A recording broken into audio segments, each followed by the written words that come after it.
Opa, vamos mais uma questão para não perder o costume.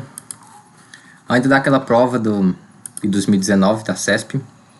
Próxima questão a gente resolveu essa aqui, não foi? E aí eu vou resolver essa agora. Vou ler para vocês. Um veículo de 1000 kg, uma tonelada, né? De massa, que se desloca sobre uma pista plana, faz uma curva circular de raio 50 metros, né?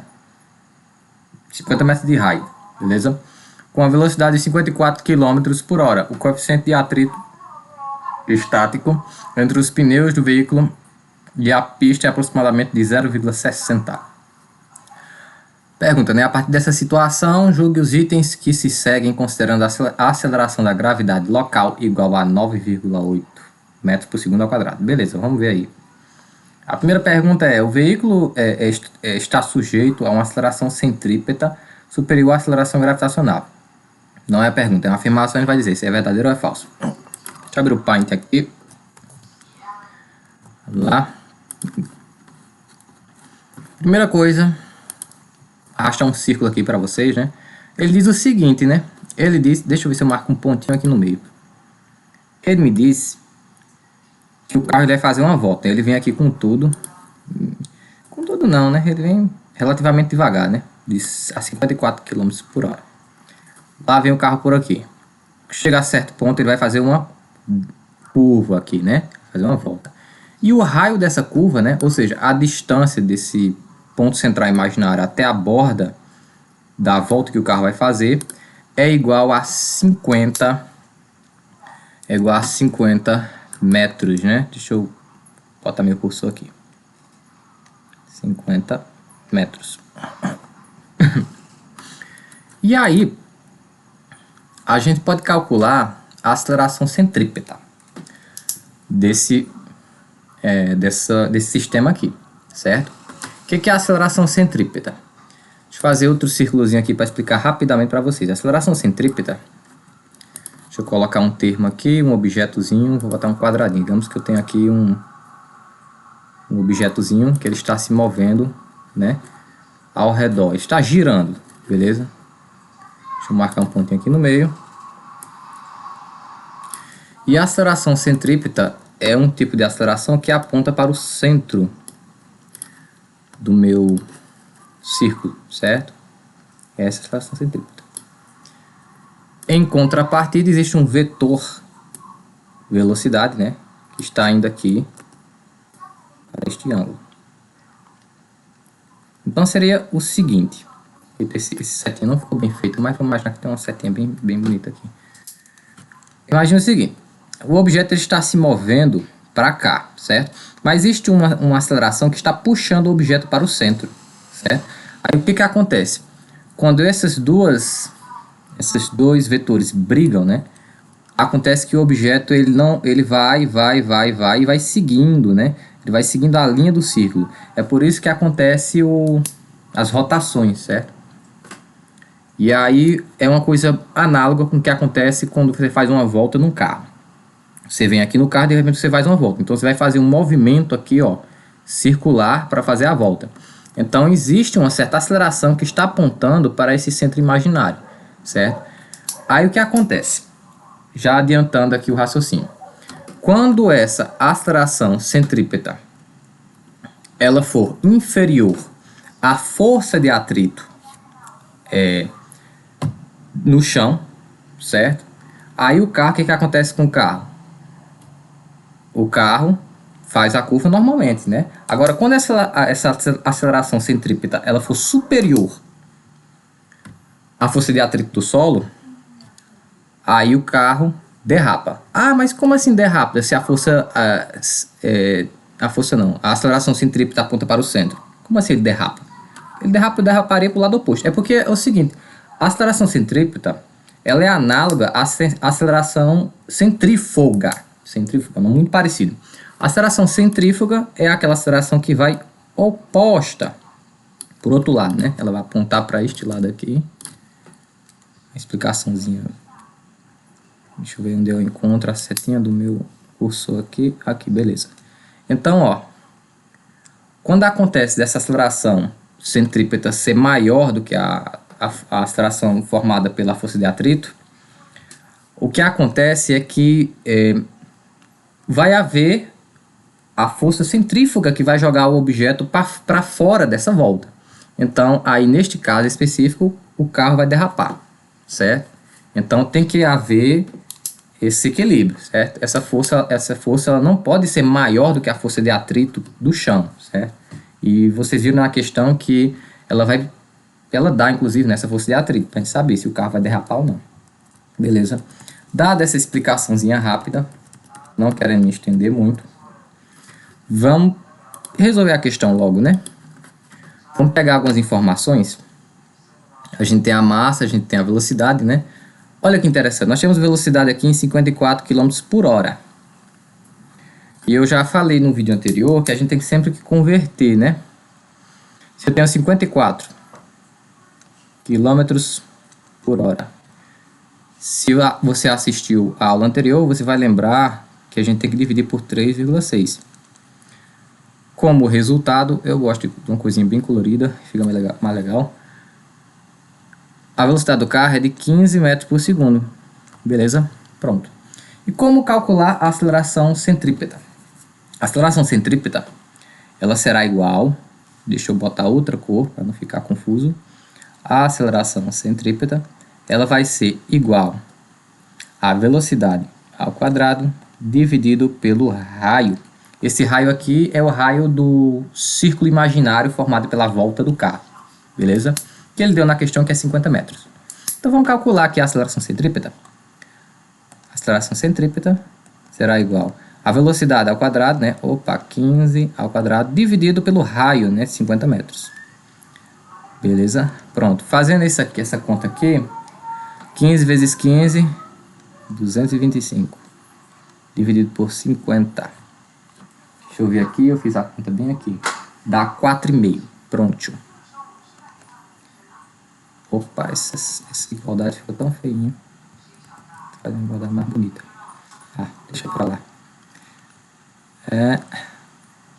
4,5 metros por segundo ao quadrado. Ao quadrado por quê? Porque é uma aceleração, né? Esse S vai ao quadrado sempre. Se for velocidade, o S vai normal. Beleza? Pronto. Então faz um tempo que eu não escrevo com caneta digital, por isso que minha letra tá desse jeito. Enfim, 4,5 é a velocidade. Já matamos aqui uma afirmação, né? Vamos lá dar uma olhadinha aqui na questão. Ó, na primeira ele diz o seguinte. A primeira afirmação, ele diz que o veículo está sujeito a uma aceleração centrípeta superior à aceleração da gravidade. Eu pergunto a vocês, essa aceleração aqui é superior ou inferior à aceleração da gravidade? Quanto é a aceleração da gravidade? 9,8, beleza? Quanto é a aceleração centrípeta? 4,5. Ela não é superior à aceleração da gravidade. Então a primeira ela tá errada, certo? É de errado, certo? 38, vou botar até aqui, em algum lugar. Deixa eu ver se eu coloco. 38. Vou escrever aqui. A 38 está errada. Próxima afirmação, vamos dar uma olhadinha na próxima afirmação. Se o veículo estiver sujeito a uma aceleração centrípeta de 4,8 metros por segundo ao quadrado, então ele faria uma curva em segurança sem derrapar, né? Ele está afirmando, será que é verdadeiro? Será que ele faria uma curva com segurança ou não? Para saber se ele vai fazer uma curva com segurança ou não, a gente tem que saber quanto é a força de atrito e a aceleração que está sujeito a este carro. Beleza? Então, mais umas continhas a gente vai ter que fazer. Deixa eu ver se eu passar isso para cá. Aqui. Acho que tá bom. Vamos lá. Vou mudar a cor da minha caneta de novo. Vem aqui. Deixa eu ver se eu encontro o cursor. Está aqui. É o seguinte. A gente tem que levar em consideração a força de atrito. Beleza? A força de atrito, ela é dada por isso aqui. Coeficiente de atrito, que é esse μ, que é uma letra grega, vezes a força normal. Opa, depois eu explico o que é essa força normal aqui. E aí, vai ser o seguinte. Coeficiente de atrito, ele me dá na questão, 0,6, certo? Inclusive, vai ser mais informação que eu vou colocar aqui. Em algum lugar eu coloco essa informação depois. Tá, vou colocar bem aqui, ó. Certo? Ele me dá na questão que o coeficiente de atrito é 0,60, né? Beleza. E a normal, como é que vai ser? A força normal, ela é uma força que ela vai do solo ao objeto, certo? Existe, primeiramente, uma força peso, certo? O que é a força peso? É uma força que o objeto está sujeito, certo? Em relação à sua massa. Então, eu pego a massa do objeto, que é quilogramas, multiplico pela aceleração da gravidade e eu tenho a força peso, né? É o peso do objeto, né? É aquilo que a gente chama de peso, que é o peso correto, né? Não a massa, que a gente geralmente confunde. Então, o peso de um objeto, ele é a massa do objeto vezes a gravidade, que vai para baixo. E tem essa força normal, certo? Essa força normal é uma força de contato com o solo, que ela vai de baixo para cima, certo? Ela vem de baixo para cima, assim. Para que serve essa força normal? Essa força normal, ela é uma força que mantém os objetos em cima do solo, né? Já imaginou se a força normal fosse inferior à força peso do objeto? O que aconteceria? Aconteceria que o objeto iria passar do solo, né? Ele iria bem mais para baixo, né? Mas existe um solo que está aplicando uma força no objeto. Se essa força normal fosse baixa ou inferior à força peso, então o chão ele seria meio que amassado, né? E até uma certa força normal conseguisse manter o objeto em cima, certo? Então, tá lá, o carro, ele tem uma certa massa, né? Que é de 1000 quilos. Então, a massa do objeto, vamos lá, ela é de 1000 quilos. Vou multiplicar isso pela gravidade e vou obter a força peso, que é essa aqui, em newtons.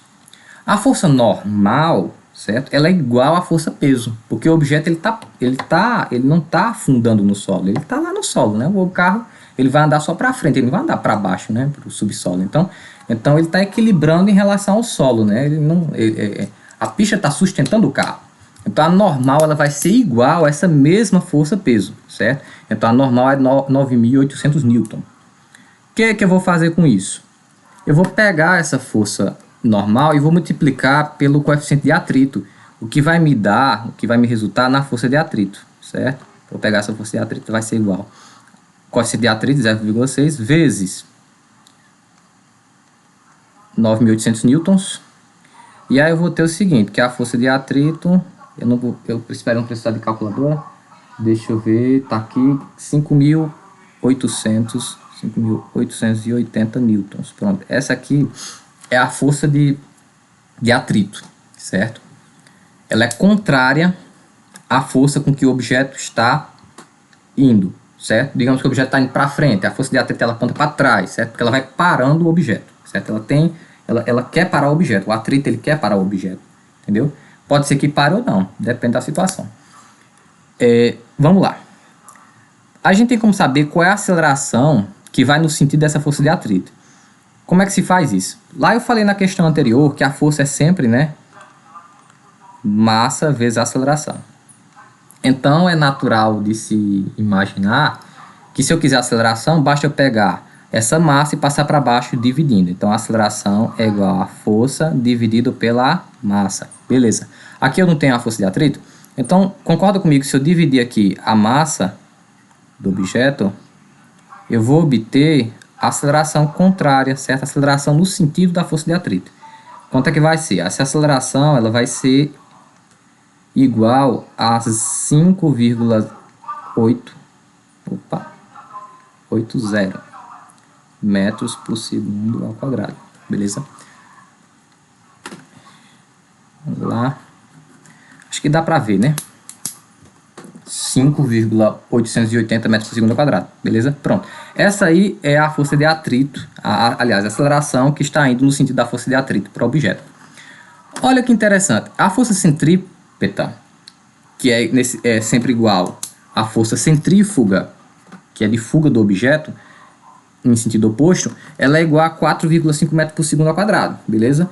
Quando esta força, aqui, essa aceleração aqui, ela é maior do que a aceleração encontrada na força de atrito, então o objeto derrapa. Quando ela é menor, o objeto consegue fazer a curva normalmente.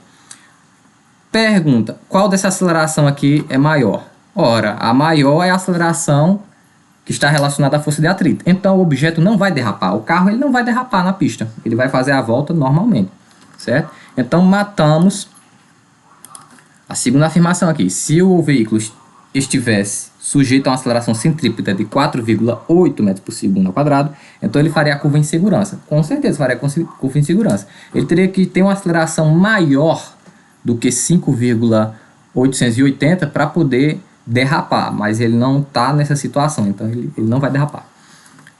Última afirmação aqui da questão. Considere que esse veículo colida com outro veículo, mas o sistema permaneça isolado. Ou seja, não haja troca de matéria com o meio externo, nem existam forças externas agindo sobre ele. Nesse caso, segundo a lei da conservação do quantidade de movimento, a soma das quantidades de movimento de dois veículos antes e após a colisão permanece constante. Segundo a conservação, a lei de conservação da quantidade de movimento, vai permanecer sim constante, certo? Então, nesse caso, é uma afirmação verdadeira.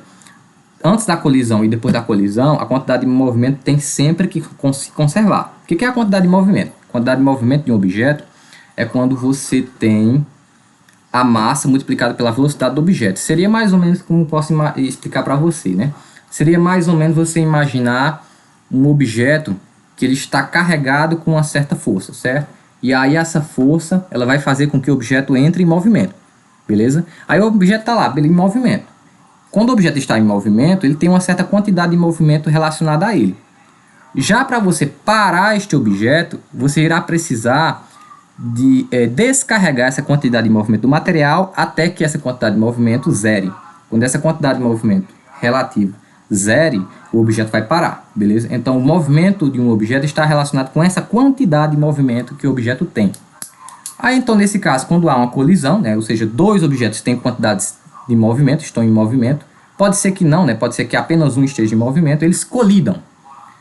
O resultado da colisão, ao final, é que essa quantidade de movimento antes da colisão vai ter que ir para algum lugar, né? Então pode ser que elas vá de um lado oposto depois da colisão e os objetos eles se espalham para outras direções também, né? Se o objeto ele acaba quebrando, né? Essa quantidade de movimento ela vai ser distribuída nos pedacinhos do material caso ele quebre na colisão. Senão ele vai apenas ser mudado de direção e essa quantidade de movimento vai ser transferida para um e para outro, mas nunca vai se perder, certo?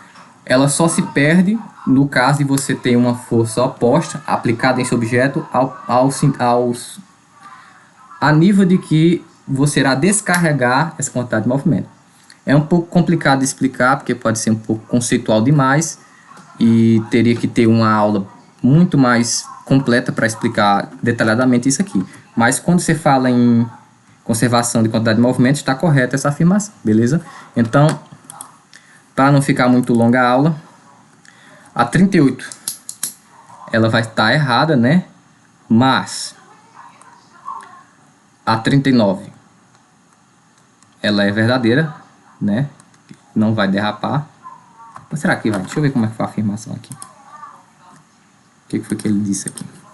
Se ver que tivesse sujeito a de B, ele faria uma coisa. Ah, então tá certo também. A 39 está certa. E a 40 está certa também, que foi a que eu acabei de explicar aqui sobre a quantidade de movimento e essa conservação que ela tem, né? Então, ó, deixa isso aqui. 40 está correta também. Vou filar o que tem aqui.